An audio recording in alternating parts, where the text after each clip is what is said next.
La estrategia de un brujo. Don Juan estaba en casa de don Genaro cuando llegué allí al declinar la mañana. Lo saludé. Oye, ¿qué te pasó? Genaro y yo te esperamos toda la noche, dijo. Supe que bromeaba. Me sentía ligero y contento. Me había rehusado sistemáticamente a ponderar lo atestiguado el día anterior. En ese momento, sin embargo, mi curiosidad era incontrolable y lo interrogué al respecto. Ah, esa fue nada más que una demostración de todas las cosas que debes saber antes de recibir la explicación de los brujos, dijo. Lo que hiciste ayer le dio a Genaro la impresión de que has juntado poder suficiente para entrarle a lo de verdad. Por lo que se ve, has seguido sus indicaciones. Ayer dejaste que las alas de tu percepción se abrieran. Estabas tieso, pero aún así percibiste todas las idas y venidas del nahual, en otras palabras, viste. También confirmaste algo que en este momento es todavía más importante que ver, y eso fue el hecho de que ya puedes poner tu atención entera en el nahual. Y eso es lo que decidirá el resultado del último asunto, la explicación de los brujos. Pablito y tú la recibirán al mismo tiempo. Es un obsequio del poder el ser acompañado por un guerrero tan excelente. Al parecer no quería decir nada más. Tras un rato, pregunté por don Genaro. Anda por ahí, dijo. Fue al matorral a hacer temblar a las montañas. Oí en ese momento un rumor lejano, como trueno sofocado. Don Juan me miró y se echó a reír. Me hizo tomar asiento y preguntó si había comido. Al responderle afirmativamente, me entregó mi cuaderno y me guió al sitio favorito de don Genaro, una gran roca en el lado occidental de la casa, mirando a una honda cañada. Ahora es cuando necesito toda tu atención, dijo don Juan. Atención en el sentido en que los guerreros la entienden, una verdadera pausa, para dejar que la explicación de los brujos te empape por entero. Estamos al final de nuestra labor, toda la instrucción necesaria te ha sido dada y ahora debes detenerte, volver la vista y reconsiderar tus pasos. Los brujos dicen que este es el único modo de consolidar lo ganado, yo habría preferido decirte todo esto en tu propio sitio de poder, pero Genaro es tu benefactor y tal vez su sitio te resulte más benéfico en un caso como este. Lo que llamaba mi sitio de poder era la cumbre de un cerro en el desierto norte de México, él me la había mostrado años antes y me la había dado como propia. ¿Debo escucharlo nada más, sin tomar notas? Pregunté. Esta es de veras una maniobra peliaguda, dijo. Por una parte, necesito toda tu atención, y por otra, necesitas tener calma y confianza en tus propias fuerzas. La única forma de que estés calmado es escribiendo, de modo que este es el momento de echar mano de todo tu poder personal y cumplir esta imposible tarea de ser lo que eres sin ser lo que eres. Se dio una palmada en el muslo y rió. Ya te he dicho que estoy a cargo de tu tonal y que Genaro está a cargo de tu nahual, prosiguió. Mi deber ha sido ayudarte en todos los asuntos concernientes a tu tonal y todo cuanto te he hecho o he hecho contigo ha sido a fin de cumplir una sola tarea, la tarea de limpiar y reordenar tu isla del tonal. Ese es mi trabajo como tu maestro. La tarea de Genaro como tu benefactor es darte demostraciones innegables del nahual y enseñarte cómo llegar a él. ¿Qué quiere usted decir con limpiar y reordenar la isla del tonal?, pregunté. Quiero decir el cambio total del que te he hablado desde el primer día que nos vimos, dijo. Te he dicho incontables veces que necesitabas un cambio drástico si querías triunfar en el camino del conocimiento. Este cambio no es un cambio de ánimo, o de actitud, o de lo que uno espera en la vida, ese cambio implica la transformación de la isla del tonal. Tú has cumplido con esa tarea. ¿Cree usted que he cambiado?, pregunté. Tras un titubeo, soltó la carcajada. Eres el mismo idiota de siempre, dijo. Y sin embargo no eres el mismo. ¿Ves lo que quiero decir? Se burló de mis anotaciones y dijo que echaba de menos a don Genaro, quien habría disfrutado el absurdo de que yo escribiera la explicación de los brujos. En este punto preciso del camino, un maestro le tiene que decir a su discípulo que han llegado a una encrucijada final, prosiguió. Pero decirlo así no más es falso. En mi opinión no hay encrucijada final, ni paso final en ninguna cosa. Y como no hay paso final en nada, no debe haber secreto acerca de nada de lo que es nuestra suerte como seres luminosos. El poder personal decide quién puede y quién no puede sacar provecho de una revelación, La experiencia que tengo con mis semejantes me ha mostrado que poquísimos de ellos estarían dispuestos a escuchar, y de los pocos que escuchan, menos aún estarían dispuestos a actuar de acuerdo a lo que han escuchado, y de aquellos que están dispuestos a actuar, menos aún tienen suficiente poder personal para sacar provecho de sus actos. Con que el asunto del secreto con respecto a la explicación de los brujos se reduce a una rutina, quizás una rutina tan vacía como cualquier otra. En todo caso, ya sabes ahora del tonal y del nahual, lo cual es el centro de la explicación de los brujos. Saber de ellos parece ser totalmente inofensivo. Estamos aquí sentados, hablando inocentemente del tonal y del nahual como si esto solo fuera un tema común de conversación. Tú escribes tranquilamente como lo has hecho durante años. El paisaje que nos rodea es una imagen de la quietud. Ha pasado el mediodía pero todavía no es tarde, el día es hermoso, las montañas que nos rodean nos han envuelto en un capullo protector. Uno no tiene que ser brujo para darse cuenta de que este sitio, que habla del poder y la impecabilidad de Genaro, es el escenario más adecuado para abrir la puerta, porque eso es lo que estoy haciendo este día, abrirte la puerta. Pero antes de aventurarnos más allá de este punto, es de justicia hacer una advertencia. El maestro debe hablar con fervor y advertir a su discípulo que la inocencia y la placidez de este momento son un espejismo, que hay un abismo sin fondo frente a él, y que una vez que la puerta se abre no hay manera de volverla a cerrar. Calló unos instantes. Me sentía ligero y contento, desde el sitio predilecto de don Genaro, tenía un panorama imponente. Don Juan estaba en lo cierto, el día y el paisaje eran más que hermosos. Quise preocuparme por sus admoniciones y advertencias, pero de algún modo la tranquilidad en torno impedía todos mis intentos, y me sorprendí deseando y esperando que estuviera hablando solo de peligros metafóricos. Súbitamente, don Juan habló de nuevo. Los años de duro entrenamiento son solo una preparación para el devastador encuentro del guerrero con. Hizo otra pausa, me miró achicando los ojos, y chasqueó la lengua. Con lo que fuera que está ahí, más allá de este punto dijo. Le pedí explicar sus frases ominosas. La explicación de los brujos, que no parece en nada una explicación, es mortal dijo. Parece inofensiva y encantadora, pero apenas el guerrero se abre a ella, descarga un golpe que nadie puede parar. Soltó una fuerte carcajada. Con que prepárate para lo peor, pero no te apures ni te asustes prosiguió. Ya no te queda más tiempo, y sin embargo te rodea la eternidad. ¡Qué paradoja para tu razón! Don Juan se puso en pie. Limpió una depresión lisa, en forma de cuenco, y allí se sentó cómodamente, con la espalda contra la roca, mirando al noroeste. Me indicó otro sitio donde yo también podía sentarme con comodidad. Me hallé a su izquierda, también con la cara hacia el noroeste. La roca estaba tibia y me dio un sentimiento de serenidad, de protección. Era un día templado, un viento suave hacía agradable el calor del sol vespertino. Me quité el sombrero, pero don Juan insistió en que lo tuviera puesto. Ahora estás mirando hacia tu propio sitio de poder dijo. Ese es un apoyo que tal vez te proteja. Hoy necesitas todos los apoyos que puedas usar. Tal vez tu sombrero sea otro de ellos. ¿Por qué me lo advierte usted, don Juan? ¿Qué va a ocurrir realmente?, pregunté. Lo que ocurra aquí hoy dependerá de si tienes o no suficiente poder personal para enfocar tu atención entera en las alas de tu percepción, dijo. Sus ojos relumbraban. Parecía más excitado de lo que yo jamás lo había visto. Me pareció que en su voz había algo insólito, acaso un nerviosismo desacostumbrado. Dijo que la ocasión requería que allí mismo, en el sitio de predilección de mi benefactor, él recapitulara conmigo cada uno de los pasos que había tomado en su lucha por ayudarme a limpiar y reordenar mi isla del Tonal. Su recapitulación fue minuciosa y le llevó unas 5 horas. En forma brillante y clara, me dio un sucinto recuento de todo cuanto me había hecho desde el día en que nos conocimos. Fue como si un dique se rompiera. Sus revelaciones me tomaron por sorpresa.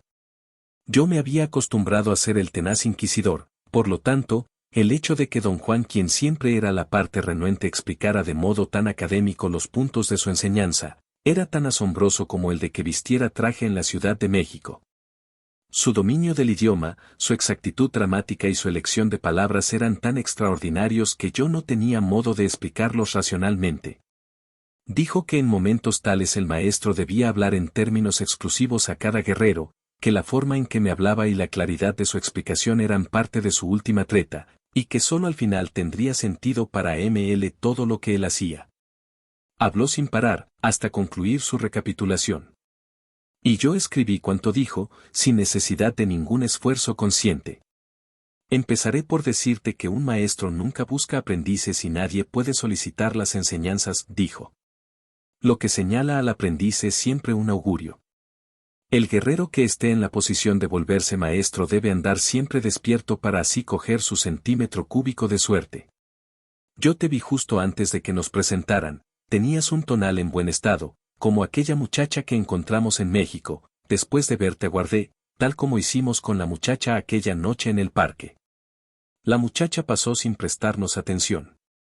Pero a ti te trajo hasta donde yo estaba, un hombre que salió corriendo después de decir babosadas. Tú te quedaste allí frente a mí, también diciendo babosadas.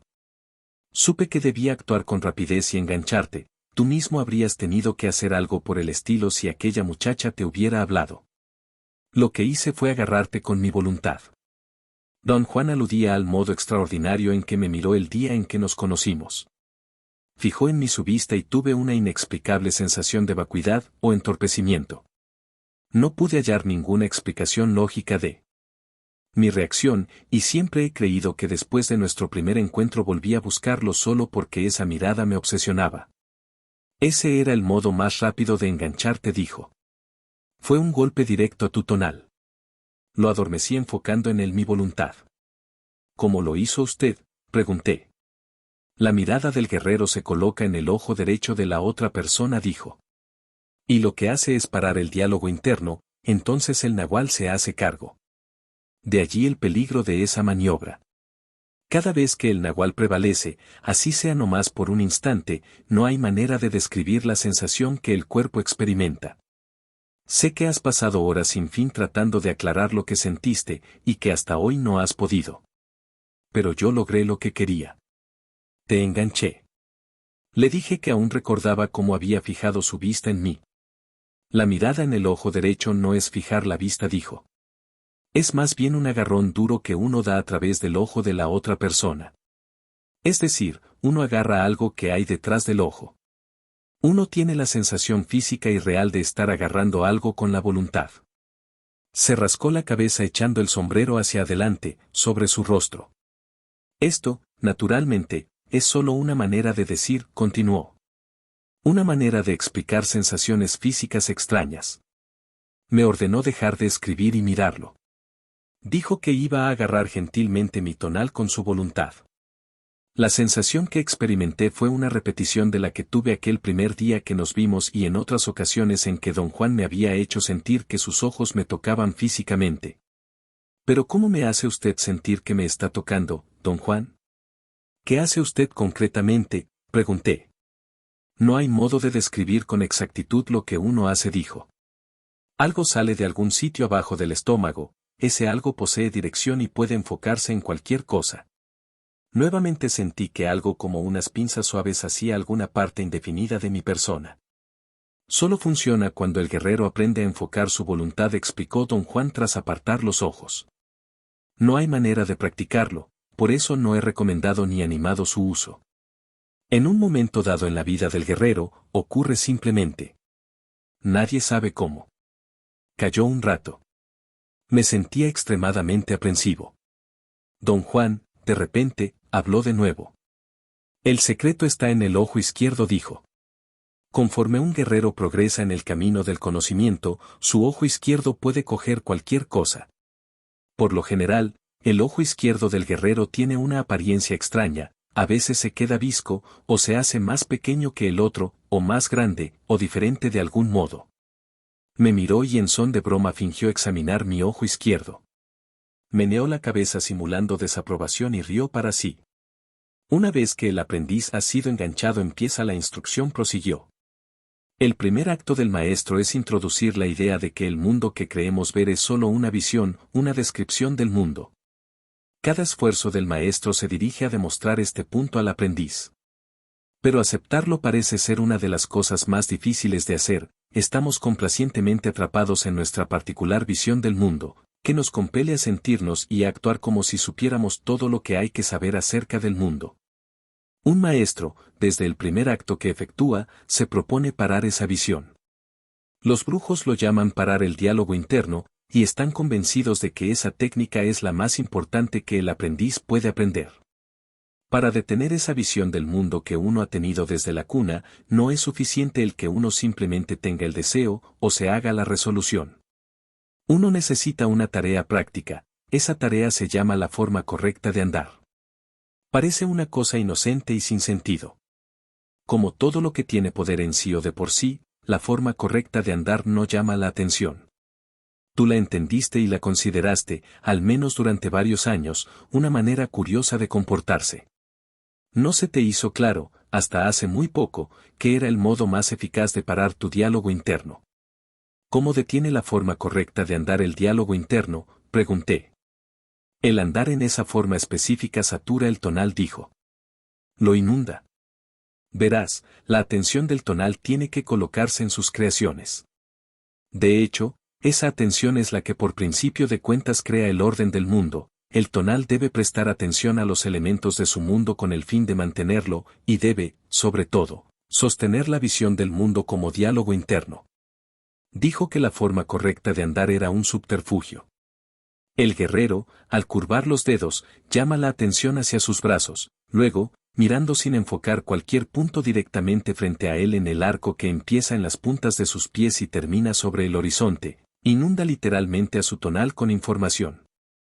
El tonal, sin su relación de uno a uno con los elementos de su descripción, no podía hablar consigo mismo, y así uno llegaba al silencio. Don Juan explicó que la posición de los dedos no importaba en absoluto, que la única consideración era llamar atención hacia los brazos poniendo los dedos en diversas posiciones desacostumbradas, y que lo importante era la forma en que los ojos, mantenidos fuera de foco, detectaban un enorme número de detalles del mundo sin tener claridad con respecto a ellos. Añadió que en tal estado los ojos podían captar detalles demasiado fugaces para la visión normal. Junto con la forma correcta de andar, prosiguió don Juan, el maestro debe enseñar al aprendiz otra posibilidad, todavía más sutil, la posibilidad de actuar sin creer, sin esperar recompensa, de actuar solo por actuar. No exagero al decirte que el éxito de la empresa del maestro depende de lo bien y lo armoniosamente que guía a su aprendiz en este aspecto específico.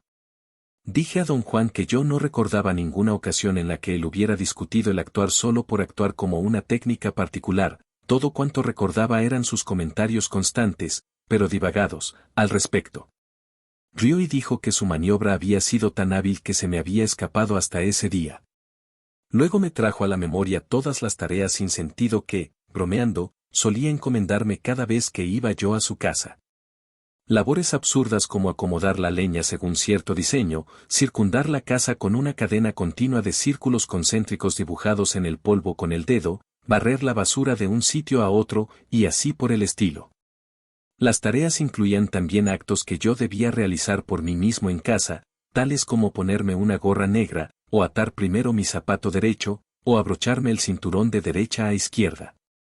La razón de que nunca las hubiera tomado más que en guasa era que él siempre me decía que las olvidara después de haberlas establecido como rutinas habituales.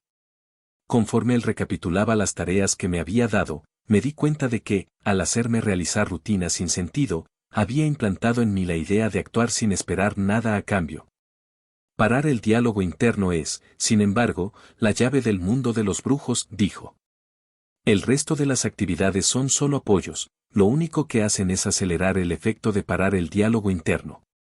Dijo que había dos actividades o técnicas principales usadas para acelerar el cese del diálogo interno, borrar la historia personal y soñar. Me recordó que, durante las primeras etapas de mi aprendizaje, me había dado cierto número de métodos específicos para cambiar mi personalidad. Yo los puse en mis notas y los olvidé durante años, hasta advertir su importancia. Esos métodos parecían al principio recursos altamente idiosincrásicos para coaccionarme a modificar mi conducta. Explicó que el arte del maestro consistía en desviar la atención del discípulo de los asuntos principales. Un agudo ejemplo de tal arte era el hecho de que hasta ese día yo no me había percatado de su treta para hacerme aprender ese punto de lo más crucial, actuar sin esperar recompensa. Dijo que, en línea con aquella premisa, había centrado mi interés en la idea de ver, que bien entendido era el acto de tratar directamente con el nahual, un acto que a su vez era el inevitable producto final de sus enseñanzas, pero una tarea inalcanzable como tarea en sí. ¿Cuál fue el objeto de engañarme así?, pregunté. Los brujos están convencidos de que todos nosotros somos una bola de idiotas, dijo. Nunca podemos abandonar voluntariamente nuestro control, por eso hay que engañarnos. Su argumento era que al hacerme enfocar mi atención en una pseudotarea, aprender a ver, había logrado dos cosas. Primero, bosquejó el encuentro directo con el nahual, sin mencionarlo, y segundo, me llevó a considerar los verdaderos puntales de sus enseñanzas como asuntos sin consecuencia. El borrar la historia personal y el soñar nunca fueron para mí tan importantes como ver. Yo los consideraba actividades muy divertidas. Incluso pensaba que eran las prácticas para las cuales yo tenía la mayor facilidad. La mayor facilidad, dijo, burlón, al oír mis comentarios. Un maestro no debe dejar nada al azar. Te he dicho que tenías razón al sentir que te engañaban. El problema fue que estabas convencido de que el engaño se dirigía a embaucar a tu razón. Para mí, la treta consistía en distraer tu atención, o en atraparla según el caso. Me miró achicando los ojos y señaló en torno con un amplio ademán. El secreto de todo esto está en la atención de uno, dijo. ¿Qué quiere usted decir, don Juan? Todo esto existe solo a causa de nuestra atención. Este mismo peñasco donde estamos sentados es un peñasco porque hemos sido forzados a ponerle nuestra atención como peñasco. Quise que explicara esa idea. Rió y me apuntó con un dedo acusador. Esto es una recapitulación, dijo. Llegaremos a eso después. Aseveró que gracias a su maniobra encubridora yo me interesé en borrar la historia personal y en soñar. Dijo que el efecto de esas dos técnicas era ultimadamente devastador si se ejercitaban en su totalidad y que entonces su preocupación fue la de todo maestro, no dejar que su discípulo hiciera nada que fuera a arrojarlo en la aberración y la morbidez. Borrar la historia personal y soñar deberían ser solo una ayuda, dijo. Lo que un aprendiz necesita para apuntalarse es la sobriedad y la fuerza. Por eso el maestro habla del camino del guerrero, o vivir como un guerrero. Esa es la goma que pega todas las partes en el mundo de un brujo. El maestro debe forjarla y desarrollarla poco a poco. Sin la solidez y la serenidad del camino del guerrero no hay posibilidad de resistir la senda del conocimiento. Don Juan dijo que aprender el camino del guerrero era una instancia en la que la atención del aprendiz debía atraparse más que desviarse, y que él atrapó mi atención sacándome de mis circunstancias ordinarias cada vez que yo iba a verlo. Nuestros andares por el desierto y las montañas fueron el medio de lograr eso.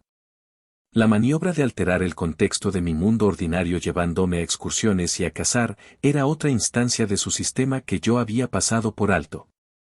El desarreglo del contexto significaba que yo no conocía las claves y tenía que enfocar la atención en todo cuanto don Juan hiciera. ¿Qué truco? Dijo, riendo. Reía a mi vez, impresionado. Nunca había supuesto tal deliberación en él. A continuación enumeró los pasos seguidos para guiar y atrapar mi atención. Al finalizar su recuento, añadió que el maestro debía tomar en cuenta la personalidad del aprendiz, y que en mi caso tuvo que actuar con cuidado, pues yo era violento y me habría resultado fácil matarme en un arranque de desesperación. Usted es un tipo terrible, don Juan, dije en broma, y él estalló en una enorme carcajada. Explicó que, para ayudar a borrar la historia personal, se enseñaban otras 3 técnicas: perder la importancia, asumir la responsabilidad y usar a la muerte como consejera. La idea era que, sin el efecto benéfico de esas técnicas, el borrar la historia personal haría del aprendiz un individuo tornadizo, evasivo e innecesariamente dudoso de sí y de sus acciones. Don Juan me pidió decirle cuál había sido, antes de hacerme aprendiz, mi reacción más natural en los momentos de tensión, frustración y desencanto. Dijo que su propia reacción había sido la ira. Le dije que la mía era la autocompasión. Aunque no te das cuenta de ello, tuviste que trabajar como loco para hacer de ese un sentimiento natural, dijo. Para ahora, no hay manera de que recuerdes el inmenso esfuerzo que necesitaste para establecer eso como un detalle de tu isla. La compasión por ti mismo era el testigo de todo cuanto hacías. La llevabas en la punta de los dedos, lista para aconsejarte. El guerrero considera a la muerte un consejero más tratable, que también puede llevarse a ser el testigo de todo cuanto uno hace, igual que la compasión por ti mismo o la ira. Por lo visto, tras una lucha sin cuento aprendiste a tenerte lástima. Pero también puedes aprender, en la misma forma, a sentir tu fin inminente, y así puedes aprender a tener en la punta de los dedos la idea de tu muerte. Como consejero, la compasión por ti mismo no es nada comparada con la muerte. Don Juan señaló entonces que había una aparente contradicción en la idea del cambio. Por una parte, el mundo de los brujos pedía una transformación drástica, y por otra, la explicación de los brujos decía que la isla del Tonal estaba completa y que ni un solo elemento podía quitarse de ella. El cambio, pues, no significaba eliminar nada, sino más bien alterar el uso asignado a dichos elementos. La compasión por ti mismo, por ejemplo, dijo. No hay manera de librarse de eso de una vez por todas, tiene un sitio y un carácter definidos en tu isla, una fachada definida que se puede identificar. Así, cada vez que se presenta la ocasión, la compasión por ti mismo se activa. Tiene historia. Si cambias entonces su fachada, habrás cambiado su sitio de prominencia. Le pedí explicar el significado de sus metáforas, especialmente la idea de cambiar fachadas. Yo la entendía como, quizás, el acto teatral de interpretar más de un papel al mismo tiempo. La fachada se cambia alterando el uso de los elementos de la isla, replicó. Tomemos de nuevo el tenerte lástima a ti mismo. Te era útil porque te sentías importante y digno de mejores condiciones, de mejor trato, o bien porque no deseabas asumir responsabilidad por aquello que te despertaba la compasión por ti mismo, o porque eras incapaz de hacer que la idea de tu muerte atestiguara tus actos y te aconsejara. Borrar la historia personal, y sus tres técnicas compañeras, son los medios que usa el brujo para cambiar la fachada de los elementos de la isla. Por ejemplo, al borrar tu historia personal, le quitaste el uso al tener lástima por ti mismo. Para que la compasión por ti mismo funcionara tenías que sentirte importante, irresponsable, inmortal. Cuando esos sentimientos se alteraron en alguna forma, ya no te fue posible tenerte lástima. Lo mismo vale para todos los otros elementos que has cambiado en tu isla. Sin usar esas 4 técnicas, jamás habrías logrado cambiarlos. Pero cambiar fachada significa solo que uno ha asignado un sitio secundario a un elemento antes importante. Tu compasión por ti mismo sigue siendo un detalle de tu isla, seguirá allí, relegada al segundo plano, igual que la idea de tu muerte, o tu humildad, o la responsabilidad de tus actos, estaban allí, sin usarse nunca. Don Juan dijo que, una vez presentadas todas esas técnicas, el aprendiz llegaba a una encrucijada. Según su sensibilidad, hacía una de 2 cosas. Tomaba en lo que valían las recomendaciones y los consejos de su maestro, actuando sin esperar recompensa, o bien tomaba todo como un chiste o una aberración. Observé que, en mi propio caso, la palabra técnicas me había confundido. Siempre esperaba yo una serie de direcciones precisas, pero él solo me daba vagas sugerencias, y yo había sido incapaz de tomarlas en serio o de actuar en concordancia con sus estipulaciones. Ese fue tu error, dijo. Entonces tuve que decidir si usar o no las plantas de poder. Podrías haber empleado esas 4 técnicas para limpiar y reordenar tu isla del Tonal. Te habrían llevado con el nahual. Pero no todos somos capaces de reaccionar a simples recomendaciones. Tú, y yo, si a esas vamos, necesitábamos otra cosa que nos acudiera, necesitábamos esas plantas de poder. En verdad, yo había tardado años en advertir la importancia de aquellas primeras sugerencias hechas por don Juan. El extraordinario efecto que las plantas psicotrópicas tuvieron sobre mí fue lo que me dio la idea de que su uso era el elemento clave en las enseñanzas. Me aferré a dicha convicción, y solo en los años posteriores de mi aprendizaje caí en la cuenta de que las transformaciones y los descubrimientos significativos de los brujos siempre se realizaban en estados de sobriedad consciente. ¿Qué habría pasado si yo hubiera tomado en serio sus recomendaciones?, pregunté. ¿Habrías llegado al nahual?, repuso. ¿Pero habría llegado al nahual sin tener benefactor? El poder da de acuerdo a tu impecabilidad, dijo. Si hubieras empleado seriamente esas 4 técnicas, habrías juntado suficiente poder personal para hallar un benefactor. Habrías sido impecable y el poder habría abierto las vías necesarias. Esa es la regla. ¿Por qué no me dio usted más tiempo?, pregunté. Tuviste todo el tiempo que necesitabas, dijo. El poder me mostró el camino. Una noche te di un acertijo que resolver, tenías que hallar tu sitio frente a la puerta de mi casa. Esa noche tú actuaste de maravilla, pero a la mala, y en la mañana te dormiste sobre una piedra muy especial que yo había puesto allí. El poder me mostró que había que empujarte sin misericordia para que hicieras algo. ¿Me ayudaron las plantas de poder?, pregunté. Claro, dijo. Te abrieron al detener tu visión del mundo. En este aspecto, las plantas de poder tienen el mismo efecto sobre el tonal que la forma correcta de andar. Ambas cosas lo inundan de información y fuerzan el diálogo interno a detenerse. Las plantas son excelentes para eso, pero muy costosas. Causan al cuerpo un daño incalculable. Esa es su desventaja, sobre todo con la hierba del diablo. Si sabía usted que eran tan peligrosas, ¿por qué me dio tantas y tantas veces?, pregunté. Me aseguró que los detalles del procedimiento eran decididos por el poder mismo. Dijo que, si bien se suponía que las enseñanzas cubrieran los mismos asuntos en el caso de todo aprendiz, el orden era diferente para cada uno, y que él había recibido repetidas indicaciones de que yo necesitaba una gran cantidad de coerción para que me molestara en hacer cualquier cosa. Estaba yo tratando con un ser inmortal lleno de arrogancia que no tenía respeto por su vida ni por su muerte, dijo, riendo. Mencioné el hecho de que él había descrito y discutido aquellas plantas en términos de cualidades antropomórficas. Sus referencias a ellas sugerían invariablemente que las plantas poseían personalidad. Replicó que ese era un medio prescrito para desviar la atención del aprendiz del verdadero propósito, que era detener el diálogo interno. Si solo se usan para detener el diálogo interno, ¿cuál es su conexión con el aliado?, pregunté. Eso es un punto difícil de explicar, dijo. Esas plantas llevan al aprendiz directamente al nahual, y el aliado es un aspecto del nahual. Funcionamos exclusivamente en el centro de la razón, sin importar quiénes somos ni de dónde venimos. La razón puede naturalmente responder en una u otra forma por todo lo que ocurre dentro de su visión del mundo. El aliado es algo que se halla fuera de esa visión, fuera del terreno de la razón.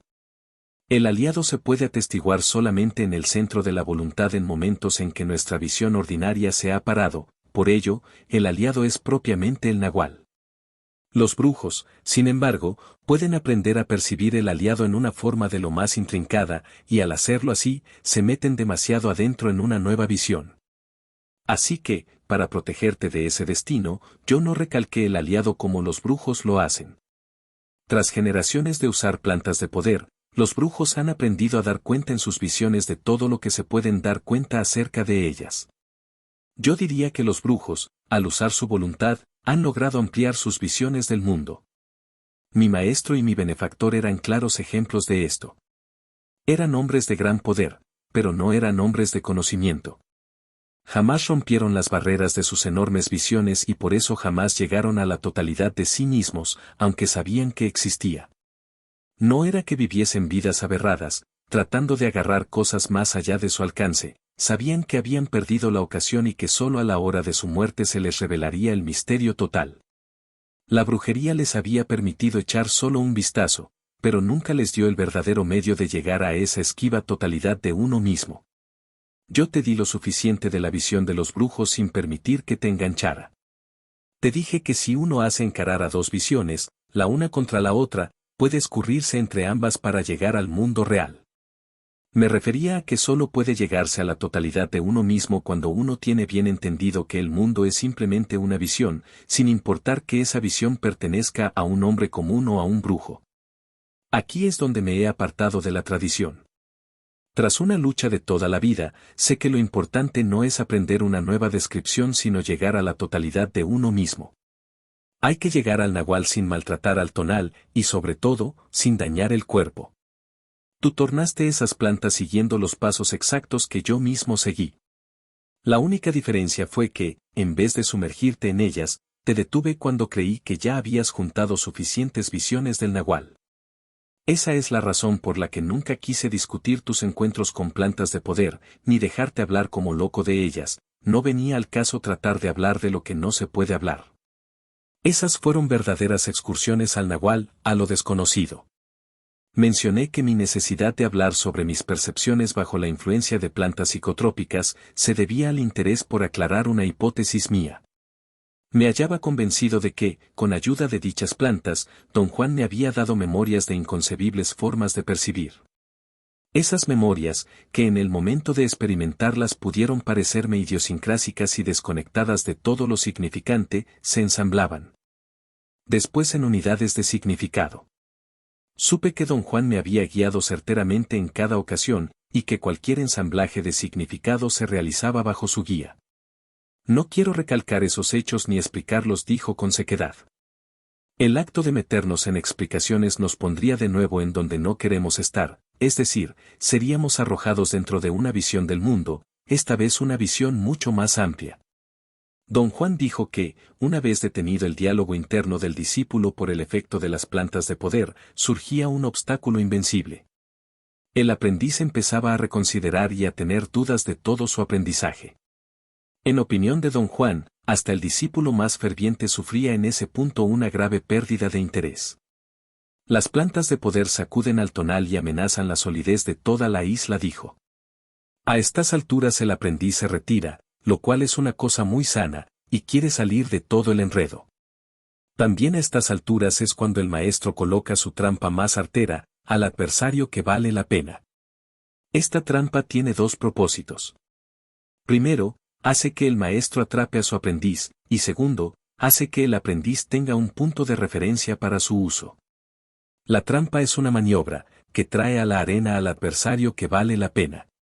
Sin la ayuda de un adversario así, que no es en realidad un enemigo sino un adversario totalmente dedicado, el aprendiz no tiene posibilidad de continuar en la senda del conocimiento. El mejor de los hombres se saldría volado a estas alturas si de él dependiera la decisión. Yo te traje, como un adversario que vale la pena, al mayor guerrero que pude encontrar, la Catalina. Don Juan hablaba de una ocasión, años atrás, en que me había llevado a una batalla de largo alcance con una bruja india. Te puse en contacto corporal con ella, prosiguió. Elegí una mujer porque tú confías en las mujeres. Traicionar esa confianza fue muy difícil para ella. Años después me confesó que le habría gustado renunciar el encargo, porque tú le gustabas. Pero es una gran guerrera y, a pesar de sus sentimientos, casi te borra del planeta. Desarregló tu tonal en forma tan intensa que nunca volvió a ser el mismo. Efectivamente, la Catalina cambió tan profundamente el panorama de tu isla, que sus actos te metieron en otro terreno. Puede decirse que la Catalina habría podido ser tu benefactor, de no ser porque no estabas cortado para ser un brujo como ella. Algo andaba mal entre ustedes dos. Eras incapaz de tenerle miedo. Casi te vuelves loco una noche en que te acosó, pero a pesar de eso ella te atraía. Era para ti una mujer deseable, por más asustado que estuvieras. Ella lo sabía. Una vez te sorprendí en el pueblo mirándola, temblabas de miedo y sin embargo se te caía la baba. Es debido, entonces, a los actos de un adversario que vale la pena, que el aprendiz puede quedar hecho pedazos o cambiar radicalmente. Las acciones de la Catalina contigo, como no te mataron no porque ella no se esforzara lo bastante, sino porque eres resistente, tuvieron en ti un efecto benéfico y también trajeron a tu alcance una decisión. El maestro usa al adversario para forzar al aprendiz a hacer la decisión de su vida. El aprendiz debe escoger entre el mundo del guerrero y su mundo ordinario. Pero no hay decisión posible si el aprendiz no entiende lo que tiene que decidir, por eso, el maestro debe tener una actitud enteramente paciente y comprensiva y debe guiar al aprendiz, con mano firme, a que elija el mundo y la vida del guerrero. Yo logré esto pidiéndote que me ayudaras a vencer a la Catalina. Te dije que estaba a punto de matarme y que necesitaba tu ayuda para librarme de ella. Te advertí las consecuencias de tu decisión y te di tiempo suficiente para saber si la hacías o no. Yo recordaba claramente que don Juan me dejó ir aquel día. Me dijo que, si no quería ayudarlo, estaba en libertad de irme y nunca volver. Sentí en ese momento que me hallaba en libertad de elegir mi propio curso y que ya no tenía obligaciones hacia él. Subí al coche y me alejé de su casa con una mezcla de tristeza y contento. Me entristecía dejas a don Juan y a la vez me alegraba haber roto con todas sus desconcertantes actividades. Pensé en Los Ángeles y en mis amigos y en todas las rutinas cotidianas que me aguardaban, esas pequeñas rutinas que siempre me habían dado tanto placer.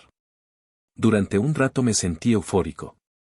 La rareza de don Juan y de su vida quedaba tras de mí y yo era libre. Pero mi felicidad no duró mucho. El deseo de abandonar el mundo de don Juan era insostenible. Mis rutinas habían perdido su poder. Quise pensar en algo que deseara hacer en Los Ángeles, pero no había nada. Una vez don Juan me había dicho que yo tenía miedo a la gente y había aprendido a defenderme no queriendo nada.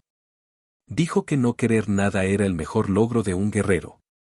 Sin embargo, en mi estupidez, yo había ampliado la sensación de no querer nada, haciéndola caer en la de no disfrutar nada. Así, mi vida era tediosa y vacía.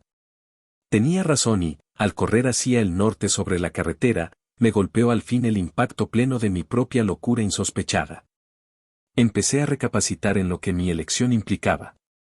Yo dejaba un mundo mágico de renovación continua por mi vida blanda y tediosa en Los Ángeles. Me puse a recordar mis días vacíos. Rememoré un domingo en particular. Todo aquel día me sentí inquieto, sin nada que hacer. Ningún amigo llegaba a visitarme. Nadie me había invitado a una fiesta. La gente que deseaba ver no estaba en casa y, lo peor de todo, yo había visto todas las películas que se exhibían en la ciudad. Al caer la tarde, desesperado en extremo, hurgué de nuevo en la lista de películas y hallé una que jamás había querido ver. La pasaban en un pueblo a 60 kilómetros de distancia. Fui a verla, y la detesté, pero hasta eso era mejor que no tener nada que hacer. Bajo el impacto del mundo de don Juan, yo había cambiado. Por principio de cuentas, desde que lo conocí no había tenido tiempo de aburrirme. Eso en sí era suficiente para mí, en verdad, don Juan se había asegurado de que yo eligiera el mundo del guerrero. Di la vuelta y regresé a su casa. ¿Qué habría ocurrido si decido volver a Los Ángeles? Pregunté. Eso habría sido una imposibilidad, repuso. Esa decisión no existía. Todo cuanto se requería de ti era que dejaras que tu tonal se diera cuenta de haber decidido unirse al mundo de los brujos. El tono no sabe que las decisiones están en el terreno del nahual. Cuando creemos decidir, no hacemos más que reconocer que algo más allá de nuestra comprensión ha puesto el marco de nuestra disque decisión, y todo lo que nosotros hacemos es consentir.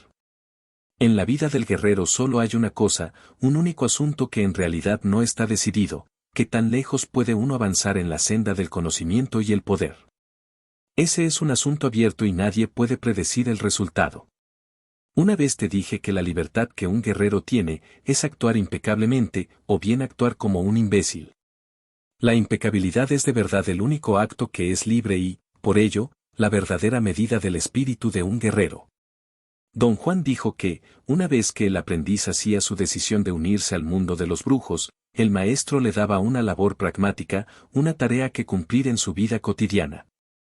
Explicó que la tarea, planeada de acuerdo a la personalidad del aprendiz, suele ser una especie de situación vital traída de los cabellos, en la cual el aprendiz debe meterse como medio de afectar permanentemente su visión del mundo.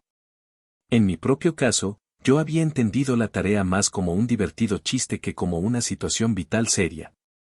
Con el paso del tiempo, sin embargo, llegué a comprender que debía encararla con fervor. Una vez que el aprendiz ha recibido su tarea de brujería, está listo para otra clase de instrucción, prosiguió. Es entonces un guerrero. En tu caso, como ya no eras aprendiz, te enseñé las 3 técnicas que ayudan a soñar, romper las rutinas de la vida, la marcha de poder, y no hacer. Tú, como siempre, eras persistente, tonto como aprendiz y tonto como guerrero. Escribías muy meticulosamente lo que yo decía y todo lo que te pasaba, pero no hacías exactamente lo que yo te decía que hicieras. De modo que todavía tuve que reventarte con plantas de poder. Don Juan detalló entonces, paso a paso, cómo había apartado mi atención del soñar, haciéndome creer que el problema importante era una actividad muy difícil que él llamaba no hacer, Juego perceptual que consistía en enfocar la atención en partes del mundo comúnmente pasadas por alto, como las sombras de las cosas. Don Juan dijo que su estrategia había sido la de destacar el no hacer imponiendo un estricto secreto a ese respecto. No hacer es, como todo lo demás, una técnica muy importante, pero no era el asunto principal, dijo. Te embaucó el secreto. Tú, el hablador, obligado a guardar un secreto. Riendo, dijo que se imaginaba los problemas que yo habría atravesado para mantener la boca cerrada. Explicó que romper las rutinas, el paso de poder y no hacer eran avenidas para aprender nuevas maneras de percibir el mundo, maneras que daban al guerrero un anticipo de posibilidades increíbles de acción. La opinión de don Juan era que el tener conciencia de que el mundo del soñar era independiente y pragmático, se hacía posible por el uso de aquellas tres técnicas. Soñar es una ayuda práctica que los brujos inventaron, dijo. No eran tontos, sabían lo que estaban haciendo y buscaron la utilidad del nahual entrenando a su tonal para que se dejara ir por un momento, por así decirlo, y luego volviera a agarrarse. Esta frase no tiene sentido para ti. Pero eso es lo que has estado haciendo hasta ahora, entrenándote para dejarte ir sin perder la chaveta. Soñar es, por supuesto, la corona del esfuerzo de los brujos, el uso máximo del nahual. Repasó todos los ejercicios de no hacer que me había puesto a ejecutar, las rutinas de mi vida diaria que él había aislado para su rompimiento, y todas las ocasiones en que me había forzado a adoptar el paso de poder. Vamos llegando al fin de mi recapitulación, dijo. Ahora tenemos que hablar de Genaro. Don Juan dijo que hubo un augurio muy importante el día en que conocí a don Genaro. Le dije que no recordaba nada fuera de lo común. Me recordó que ese día estábamos sentados en una banca en un parque. Él había mencionado que esperaba a un amigo que yo no conocía, y luego, cuando el amigo apareció, lo señalé sin titubear entre una gran multitud. Esa fue la indicación que los hizo darse cuenta de que don Genaro era mi benefactor.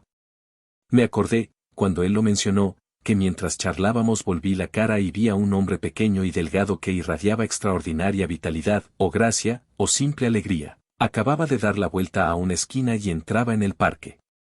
En vena de guasa, dije a don Juan que su amigo se acercaba, y que sin duda era un brujo a juzgar por su apariencia. Desde ese día, Genaro recomendó lo que se tenía que hacer contigo, continuó don Juan. Como tu guía para entrar en el nahual, te dio demostraciones impecables, y cada vez que ejecutaba un acto como nahual, te dejaba un conocimiento que desafiaba y pasaba por alto a tu razón. Desarmó tu visión del mundo, aunque todavía tú no te das cuenta de eso. Nuevamente, en este caso, te comportaste igual que en el caso de las plantas de poder, necesitabas más de lo necesario. Unas cuantas embestidas del nahual debieran bastar para desmantelar la visión de uno, pero hasta el día de hoy, después de todos los ataques del nahual, tu visión parece invulnerable. Y aunque parezca mentira, ese es tu mejor detalle. En general, entonces, el trabajo de Genaro ha sido guiarte al nahual. Pero aquí tenemos una pregunta extraña. ¿Qué cosa era guiada hacia el nahual? Con un movimiento de los ojos, me instó a responder. ¿Mi razón?, pregunté. No, la razón no tiene ningún sentido aquí, repuso. La razón se raja apenas sale de sus límites estrechos y seguros. Entonces era mi tonal, dije. No, el tonal y el nahual son las dos partes natas de nosotros mismos, replicó con sequedad. No pueden llevarse el uno al otro. ¿Mi percepción?, pregunté. Exacto, gritó como si yo fuera un niño dando la respuesta correcta. Ahora llegamos a la explicación de los brujos. Ya te advertí que no explicaría nada, y sin embargo. Hizo una pausa y me miró con ojos brillantes. Esta es otra de las tretas de los brujos, dijo. ¿A qué se refiere usted? ¿Cuál es la treta?, pregunté con un matiz de alarma. La explicación de los brujos, por supuesto, repuso. Ya lo verás por ti mismo. Pero sigamos adelante. Los brujos dicen que estamos dentro de una burbuja. En una burbuja en la que somos colocados en el instante de nuestro nacimiento. Al principio está abierta, pero luego empieza a cerrarse hasta que nos ha sellado en su interior. Esa burbuja es nuestra percepción. Vivimos dentro de esa burbuja toda la vida. Y lo que presenciamos en sus paredes redondas es nuestro propio reflejo. Bajó la cabeza y me miró de reojo. Soltó una risita. No te me duermas, dijo. Aquí es donde debes hacer una observación. Reí. De algún modo, sus advertencias acerca de la explicación de los brujos, aunadas a la revelación de su impresionante gama de conciencia, se hacían sentir finalmente en mí. ¿Cuál es la observación que yo debía hacer?, pregunté. Si lo que presenciamos en las paredes es nuestro propio reflejo, entonces lo que se está reflejando debe ser la cosa real, dijo, sonriendo. Buena observación, dije en tono de chanza. Mi razón podía seguir con facilidad ese argumento. La cosa reflejada es nuestra visión del mundo, dijo. Esa visión es primero una descripción, que se nos da desde el instante en que nacernos hasta que toda nuestra atención queda atrapada en ella y la descripción se convierte en visión. La tarea del maestro consiste en reacomodar la visión, a fin de preparar al ser luminoso para el momento en que el benefactor abre la burbuja desde afuera. Hizo otra pausa deliberada y luego una nueva observación acerca de mi falta de atención, juzgada por mi incapacidad de hacer un comentario o una pregunta adecuados. ¿Cuál debería haber sido mi pregunta?, inquirí. ¿Por qué se tiene que abrir la burbuja?, repuso. Buena pregunta, dije, y él rió con fuerza y me palmeó la espalda. Por supuesto, exclamó. Tiene que ser una buena pregunta para ti, es una de las tuyas. La burbuja se abre para permitir al ser luminoso una visión de su totalidad, prosiguió. Naturalmente, esto de llamar la burbuja es solo una manera de hablar, pero en este caso la manera es exacta.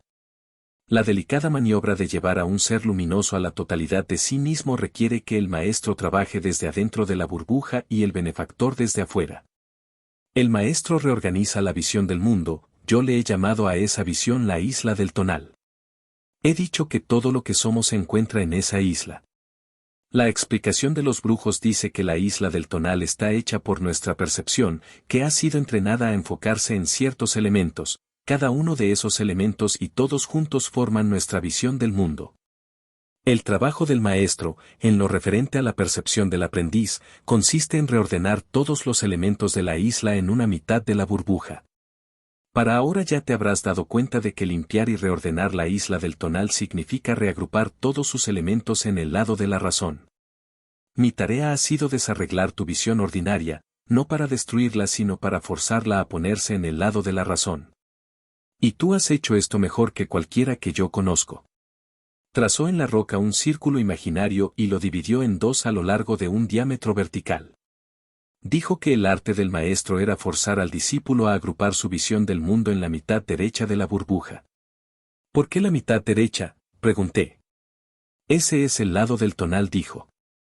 El maestro siempre se dirige a ese lado, y al presentar a su aprendiz, por una parte, el camino del guerrero, lo obliga al raciocinio, a la sobriedad, a la fuerza de carácter y de cuerpo, y al presentarle, por otra parte, situaciones inimaginables pero reales, que el aprendiz no puede abarcar, lo obliga a reconocer que su razón, por más maravillosa que sea, solo puede cubrir una zona pequeña. Una vez enfrentado con su incapacidad de razonarlo todo, el guerrero hará hasta lo imposible por reforzar y defender su razón derrotada, y para lograr tal efecto reunirá en torno a ella todo cuanto tiene. El maestro se ocupa de ello, martillándolo sin piedad hasta que toda su visión del mundo está en una mitad de la burbuja. La otra mitad, la que ha quedado limpia, puede entonces ser reclamada por algo que los brujos llaman la voluntad. Esto podemos explicarlo mejor diciendo que la tarea del maestro es limpiar una mitad de la burbuja y reordenar todo lo que hay en la otra mitad. Entonces, la tarea del benefactor es abrir la burbuja en el lado despejado. Una vez roto el sello, el guerrero nunca vuelve a ser el mismo. Tiene ya el dominio de su totalidad. La mitad de la burbuja es el centro máximo de la razón, el tonal. La otra mitad es el centro máximo de la voluntad, el nahual. Ese es el orden que debe prevalecer. Cualquier otro acomodo es absurdo y maligno, porque va en contra de nuestra naturaleza, nos roba nuestra herencia mágica, nos reduce a nada. Don Juan se incorporó y estiró los brazos y la espalda y caminó para desentumir los músculos. Ya hacía un poco de frío. Le pregunté si habíamos terminado. Pero si la función todavía ni empieza, exclamó, riendo. Ese fue solo el principio. Miró al cielo y señaló hacia el oeste con un ademán casual. Más o menos dentro de una hora, el nahual estará aquí, dijo y sonrió. Volvió a sentarse. Nos queda un solo asunto por terminar, continuó. Los brujos lo llaman el secreto de los seres luminosos, y se trata del hecho de que somos perceptores. Los hombres y todos los otros seres luminosos que hay sobre la tierra somos perceptores. Esa es nuestra burbuja, la burbuja de la percepción. Nuestro error es creer que la única percepción digna de reconocerse es lo que pasa por nuestra razón. Los brujos creen que la razón es solo un centro y que no debería dársele tanto vuelo. Genaro y yo te le hemos enseñado que la totalidad de nuestra burbuja de percepción se compone de 8 puntos. Conoce 6. Hoy, Genaro y yo seguiremos despejando tu burbuja de percepción y después de eso conocerás los 2 puntos restantes. Cambiando abruptamente de tema, me pidió un recuento detallado de mis percepciones del día anterior, a partir del punto en que vi a don Genaro sentado en una roca junto al camino. No hizo ningún comentario ni me interrumpió para nada. Al terminar, añadí una observación por cuenta propia. En la mañana había hablado con Néstor y Pablito, me dijeron que sus percepciones habían sido similares a las mías. Mi comentario era que don Juan me había dicho que el nahual era una experiencia individual que solo el observador puede atestiguar. El día anterior, había 3 observadores, y todos nosotros habíamos presenciado más o menos la misma cosa. Las diferencias se expresaban solo en términos de cómo se sentía o reaccionaba cada uno con respecto a cualquier instancia específica del fenómeno total. Lo que ocurrió ayer fue una demostración del nahual para ti, y para Néstor y Pablito. Yo soy su benefactor. Entre Genaro y yo, cancelamos el centro de la razón en ustedes 3. Genaro y yo tuvimos poder suficiente para ponerlos a ustedes de acuerdo en lo que presenciaban. Hace varios años, tú y yo estuvimos cierta noche con un grupo de aprendices, pero yo solo sin Genaro no tenía suficiente poder para hacer que todos ustedes presenciaran lo mismo. Dijo que, a juzgar por lo que yo debía haber presenciado el día anterior y por lo que él había visto de mí, su conclusión era que me hallaba listo para la explicación de los brujos. Añadió que Pablito también lo estaba, pero tenía dudas acerca de Néstor. Estar preparado para la explicación de los brujos es algo muy difícil de lograr, dijo. No debería serlo, pero insistimos en entregarnos a la visión del mundo que hemos tenido toda la vida. En este aspecto, tú y Néstor y Pablito se parecen. Néstor se esconde detrás de su timidez y su mal humor, Pablito detrás de su irresistible personalidad, y tú te escondes detrás de tu engreimiento y tus palabras. Todas son visiones que parecen invencibles, y mientras ustedes persistan en usarlas, sus burbujas de percepción no han sido despejadas y la explicación de los brujos no tendrá sentido. En son de broma dije que la famosa explicación de los brujos me había obsesionado desde mucho tiempo atrás, pero mientras más me acercaba a ella más lejos parecía hallarse. Iba a añadir un comentario jocoso cuando él me quitó las palabras de la boca. ¿Qué tal si la explicación de los brujos resulta un fiasco?, preguntó entre risas sonoras. Me palmeó la espalda y parecía deleitado, como un niño que anticipa algo agradable. Genaro siempre quiere atenerse a la regla, dijo en tono confidencial. La condenada explicación no es nada del otro mundo. Si por mí fuera, te la habría dado hace años. No esperes gran cosa de ella. Alzó la vista para examinar el cielo. Ahora estás listo, dijo en tono dramático y solemne. Es hora de ir. Pero antes de dejar este sitio, he de decirte una última cosa, el misterio, o el secreto, de la explicación de los brujos es que tiene que ver con el acto de abrir las alas de la percepción. Puso la mano sobre mi libreta y me dijo que fuera al matorral a ocuparme de mis funciones corporales, para después quitarme la ropa y dejarla en un bulto precisamente donde nos hallábamos. Lo miré inquisitivamente y explicó que yo debía estar desnudo, pero que podía dejarme los zapatos y el sombrero. Insistí en saber por qué debía estar desnudo. Don Juan rió y dijo que la razón era más bien personal y tenía que ver con mi propia comodidad, y que yo mismo le había dicho que así lo deseaba. Su explicación me desconcertó. Sentí que me jugaba una broma o que, en conformidad con lo que me había revelado, simplemente distraía mi atención. Quise enterarme de por qué lo hacía. Empezó a hablar de un incidente ocurrido años antes, una vez que estuvimos con don Genaro en las montañas del norte de México. Ellos me explicaban entonces que la razón no podía en modo alguno dar cuenta de todo cuanto ocurría en el mundo. Para darme una demostración innegable de ello, don Genaro ejecutó un magnífico salto de nahual, y se alargó para alcanzar la cima de unos picos a 15 o 20 kilómetros de distancia. Don Juan dijo que la intención me pasó inadvertida, y que en lo referente a convencer a mi razón, la demostración de don Genaro fue un fracaso, pero desde el punto de vista de mi reacción corporal resultó muy divertida. La reacción corporal a la que don Juan se refería, conservaba gran vividez en mi mente. Vi a don Genaro desaparecer frente a mis propios ojos como si un viento se lo hubiera llevado. Su salto, o lo que fuese, tuvo en mí un efecto tan profundo que sentí como si su movimiento hubiera desgarrado algo en mis entrañas. Mis intestinos se soltaron y tuve que tirar mis pantalones y camisa. Incómodo y apenado hasta lo indecible, caminé desnudo, tocado solo con un sombrero, por una carretera muy transitada, hasta llegar a mi coche. Don Juan me recordó que fue entonces cuando le pedí no volver a permitirme arruinar mi ropa. Cuando me hube desvestido, caminamos unas decenas de metros hasta una roca de gran tamaño que miraba a la misma cañada. Don Juan me hizo asomar. Había un despeñadero de más de 30 metros. Luego me dijo que interrumpiera mi diálogo interno y escuchara los sonidos en torno. Tras unos momentos oí el sonido de un guijarro que rebotaba de roca en roca, despeñadero abajo. Percibí con inconcebible claridad cada rebote del guijarro. Luego oí caer otro, y otro más, alcé la cabeza para alinear mi oído izquierdo con la dirección del sonido y vi a don Genaro sentado encima de la roca, a unos 4 o 5 metros de donde estábamos. Con aire casual, arrojaba piedras a la cañada. Apenas lo vi, gritó y cacareó, y dijo que había estado allí escondido en espera de que yo lo descubriese.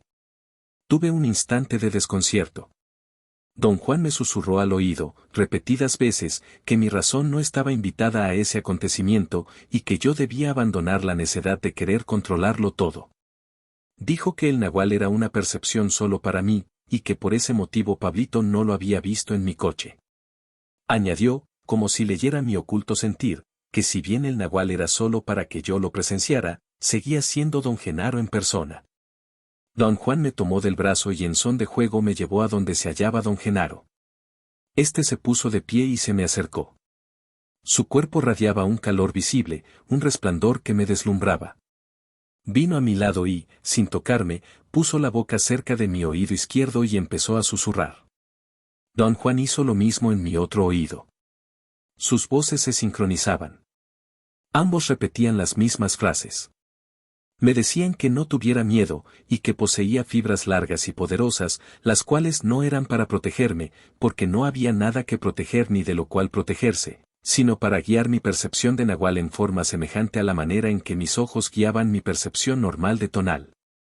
Decían que las fibras estaban en todo mi derredor, que a través de ellas yo podía percibir todas las cosas al mismo tiempo, y que una sola fibra bastaba para saltar de la roca a la cañada, o del fondo de la cañada a la roca.